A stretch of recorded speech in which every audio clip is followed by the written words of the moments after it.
Сәлем достар, менің каналыма қош келдіңіздер. Мен бүгін сіздерге дауысқа кофенің әсері туралы айтатын боламын. Егер де менің видеом ұнаса, менің каналыма тіркеліп, лайк басуды ұмытпаңыздар. Достар, білесіздер, кофе ол біздің ұйқымызды ашып, жұмысқа деген қабілетімізді арттыруға көмектеседі. Бірақтан да ол біздің даусымызға кері әсерін тигізеді екен. Дегенмен негізінде бұл жерде көзқарастар екіге бөлінеді.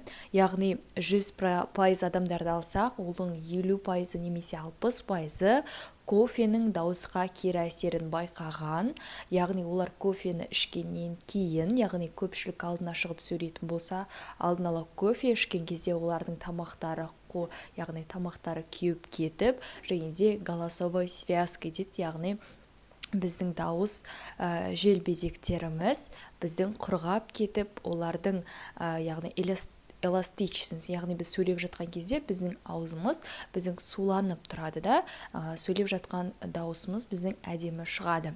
Ал егер біздің дауысымыз құрғап кетсе, онда біздің дауысымыз анық шықпай, неше түрлі кедергілерге ұшырап шығады.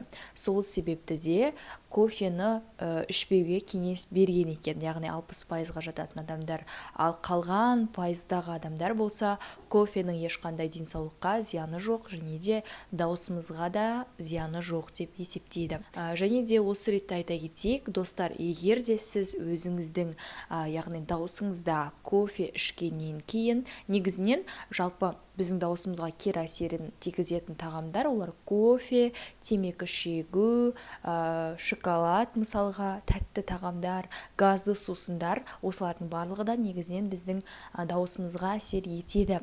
Егер де сіз мысалы көпшілік алдына шығар алдын, егер қобалжып тұрсаңыз, даусыңыз әдемі шықпай қалады деп қобалжып тұрсаңыз, және де сіз өзіңіз кофе ішкен кезде сондай тамағыңыздан құрғақтықты байқаған болсаңыз, онда сізге кофе ішпеуге, яғни көпшілік алдына шығарда кеңес беремін.